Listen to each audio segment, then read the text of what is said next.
The shooting guard position is defined by pure, unadulterated scoring willpower. It's the home of the ultimate competitors, the executioners, the players who look a defense dead in the eye and say, you cannot stop what is coming. But when you build a list of the top 5 two guards to ever touch a basketball, you aren't just looking at who could put the ball in the hoop. You have to break down absolute peaks, championship equity, historical impact, defensive dominance, and advanced analytics. In this video, I am doing exactly that. I'm going to be ranking the top 5 shooting guards of all time. We have active legends chasing late career glory, mid-2000s icons who carry franchises on their backs, and the standard bearers who define the culture of the NBA. Make sure to leave a like and subscribe, lock in, and drop your top 5 in the comments right now before we unveil number 5. Let's get into it. My 5th best shooting guard of all time is Jerry West. And to truly understand why the logo, Jerry West, belongs in the top 5, you have to look past the era and look at the sheer, undeniable production. There is a reason this man's silhouette is literally the logo of the NBA. He's an icon. He played in an era of massive athletic shifts, yet he dominated with a level of scoring efficiency and clutch gene execution that became mythological. People look at his 1-8 record in the NBA Finals and try to disqualify him, but that is just a lazy box score argument. Jerry West ran into the greatest team dynasty in sports history, which is Bill Russell's Boston Celtics. But look at what West did in those series. He remains the only player in NBA history to win Finals MVP while playing for the losing team in 1969. He was nicknamed Mr. Clutch because when the lights were the brightest, he raised his baseline performance to superhuman levels. He had to practically carry these Lakers teams to the finals, and yes, he did lose a lot, but he was the reason they made the finals in the first place. Now let's look at the raw data of Jerry West's peak. He finished his career averaging 27 points, 6.7 assists, and 5.8 rebounds per game. There was no three-point line at this time, but if the three-point line existed in the 1960s and 70s, West would have routinely averaged well over 32, 33 points per game. He possessed a lightning-quick release and deep, unguardable range, and like I said, if there was a three-point line, he would be an incredible three-point shooter. But it wasn't just his shooting. West was a ferocious perimeter defender. He was named to the NBA All-Defensive First Team 4 times. And the best part is, this award wasn't even introduced until the final 5 years of his career. So he made it 4 times in 5 years. He was a complete two-way guard who served as the blueprint for the modern scoring guard. He could score 40, pull down 8 boards, and lock up the opponent's best perimeter option. He carried these Lakers teams to the finals every single year, year after year. I know there was a smaller league, only 12 teams, but he carried these teams to the finals every single year. And I know he lost a lot, but what he did on the court was remarkable. Now, what steals Jerry West's position at number 5 over guys like Allen Iverson, Ray Allen, and Reggie Miller is his unmatched execution across a 14-year career. He was an all-star every single year that he played in the NBA. He made the All-NBA first team 10 times out of his 14-year career. His playoff scoring average of 29.1 points per game is 4th all-time, trailing only legends like Michael Jordan, Luka Doncic, and Allen Iverson. He set the competitive standard that the rest of the guys on this list spent their entire lives trying to replicate. Now, I understand that he played in a completely different era, which is why he didn't make it any higher up on this list, but he was a remarkable player, a remarkable talent, and it would be completely wrong to not have him on this list. I'm not doing it just because he's a legend or an icon or just because he's a logo. His talent and his legacy earned him a spot in the top 5 on this list. Now at number 4, might be a little bit controversial, I have The Flash, I have Dwayne Wade. If we're talking about absolute individual basketball peaks, then Dwayne Wade's 2006 finals performance is widely regarded by advanced analytics as one of the greatest individual postseason carries in the history of the sport. Down 2-0 against the Dallas Mavericks, a third-year Dwayne Wade put on a masterclass, averaging 34.7 points, 7.8 rebounds, and 3.8 assists to single-handedly flip the series and secure his first championship ring. At his peak, Wade's slashing ability and first step were entirely unguardable.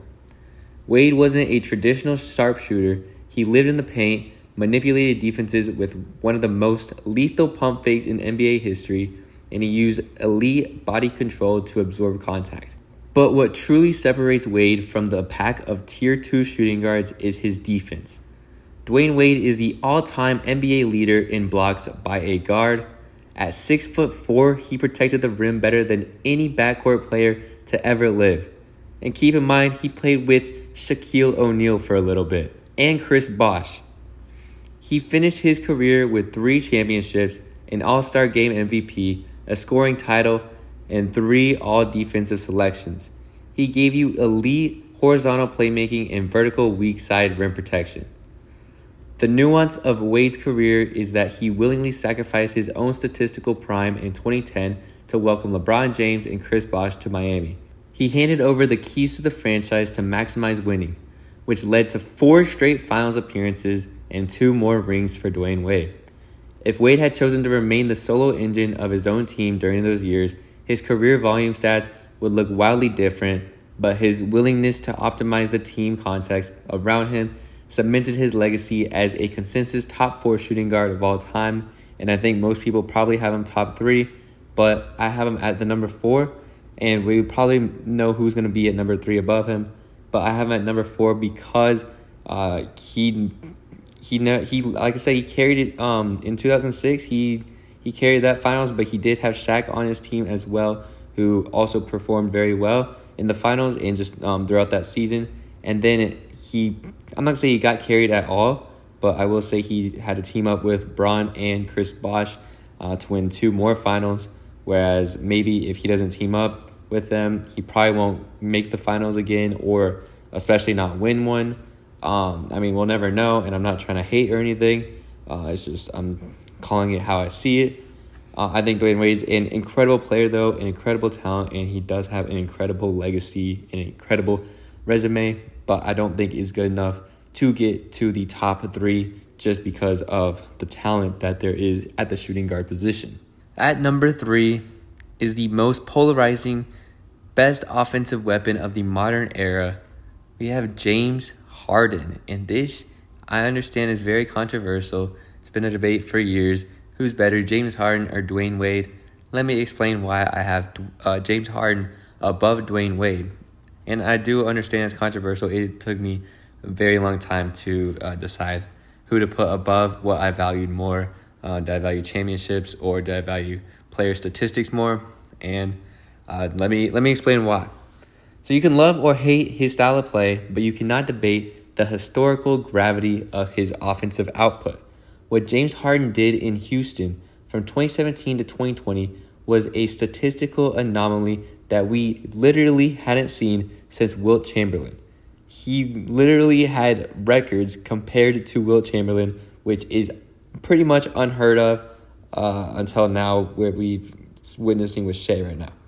We are talking about a guy who averaged 36.1 points per game in a single season. That is ridiculous.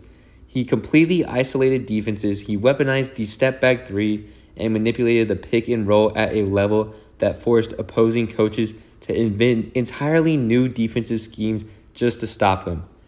They changed rules to stop James Harden. Do you understand the impact that he had on the game if you think that Dwayne Wade is better than James Harden all the time? James Harden was unstoppable, unguardable in his prime, and it's not even close. He's still incredibly unguardable right now. If you just look at what James Harden accomplished this past season, he split time between the Clippers and the Cavs after being traded at the deadline. Across the 70 total regular season games that he played, Harden averaged an impressive 23 points, 8 assists, and 4.8 rebounds per game while shooting 37.5% from deep on over 8 attempts per game and managing a lethal 61% true shooting percentage. That is incredible efficiency from Harden, especially at this stage of his career. In Cleveland, alongside Donovan Mitchell, Harden completely unlocked a new gear for the Cavs, taking them all the way to a dogfight in the Eastern Conference Finals. He didn't just score, he controlled the tempo, acted as a primary playmaker, and proved that his basketball IQ remains elite even as he transitions into the veteran phase of his career. And I know as of recently, he's been more of a point guard than shooting guard, but throughout his career, he's been viewed as a shooting guard, especially in his time as OKC, in Houston, and in Brooklyn. The team context right now is fascinating. As we head into the 2026 offseason, Harden has declined his player option, but reports show he's working on a highly flexible, team-friendly contract extension to keep him in Cleveland long-term. His ultimate potential right now isn't about winning more MVPs because he already has an MVP. You could argue he could have two, he deserved two, but he has 3 scoring titles, 2 assist titles. It's just about winning a championship for Harden right now. I don't think that affects where he stands on the list, but I do think a championship would look better on his resume. Now, if Harden can anchor the Cleveland squad to a title over the next couple of seasons, it completely rewrites his playoff narrative that he's a playoff choker. He doesn't show up in the playoffs. He had his chance in 2018 against the Warriors, but he did sell there. But his offensive peak is statistically superior to almost anyone who has ever played the position, securing his spot at number 3. And he probably won't be able to get higher in his career, but he deserves the 3 spot. He literally got the entire Rockets team paid in 2018. Like Clint Capella, he got him paid. James Harden changed the game. They changed rules for James Harden. It was impossible to stop him. Like his step back 3 was so lethal. He was able to drive to the paint. You could not stop James Harden in his prime. And it is very hard to guard a player like James Harden. He's splitting the backcourt right now, and he's still dang near unguardable. It's incredible to watch a player like James Harden score. And yes, I know his defensive limitations has been a thing throughout his whole career. He's not known as a great defender, and I wouldn't claim Harden to be a great defender, but I do think his offense outweighs his scoring ability alone outweighs that, and then his scoring ability paired up with his playmaking ability, his overall offensive ability outweighs his lackluster defense. And the most frustrating thing about Harden with his defense is that he's not a bad defender on his own, but he just doesn't show effort defensively. I think just because he wants to show more effort offensively, and when it comes to defense, he just does not care, which ultimately makes him a bad defender. But if he wants to be a good defender, like if he just tried, then he could 100% be a good defender, which is the most frustrating thing about it. I don't know if I'm making sense, but Harden has what it takes to be a good defender. He just does not try, which is a little frustrating to watch. At number 2, who would have thought, we have the Black Mamba, Kobe Bean Bryant. Kobe Bryant is the closest thing the basketball world has ever seen to absolute technical perfection on the perimeter. His footwork in the post, his counter moves, his standard of preparation, and his ability to hit heavily contested, low-probability shots made him the most feared competitor of his generation. He took the baseline foundation of the shooting guard position and maximized every single ounce of mechanical efficiency possible. When you look at Kobe's championship pedigree and individual accolades, it stands toe-to-toe with any player in sports history, which is why a lot of people put him in top 5 talks, maybe even top 3 talks.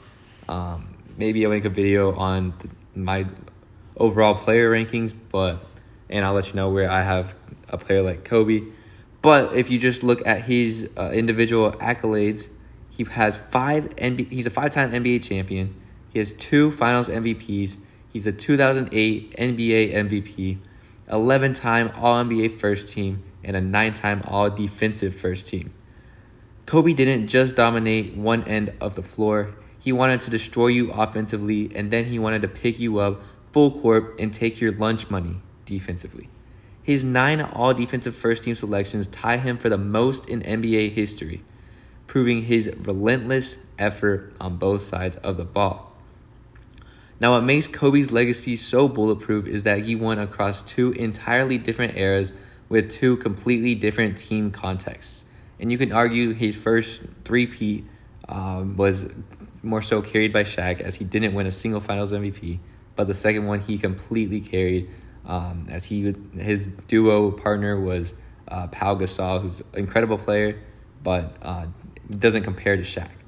He won 3 straight as the ultimate 1A, 1B perimeter weapon alongside Shaquille O'Neal, and then he rebuilt his game to lead the Lakers to back-to-back championships in 2009 and 2010 as the undisputed focal point.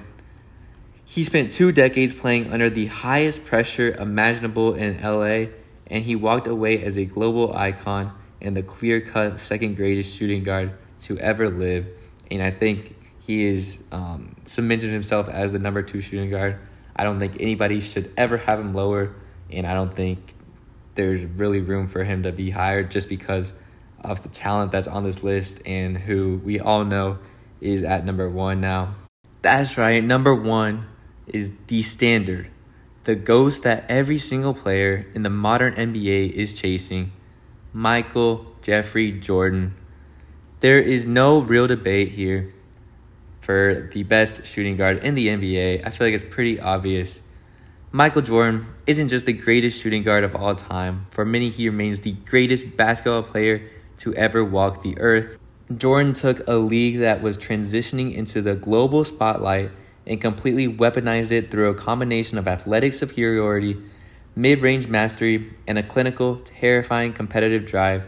He is arguably one of the most athletic players to ever play the game of basketball. If you just take a look at the resume of a man who quite literally conquered the sport, it's unbelievable. His resume, his legacy is unbelievable. He has 6 NBA championships, 6 finals MVPs. He went 6-0 in the finals, never even allowing a series to go to a game 7, 5 NBA MVPs, 10 times scoring champions, and a 1988 DPOY. If you think about that combination, he won 10 scoring titles while simultaneously being the most devastating perimeter defender in the league. He didn't take possessions off.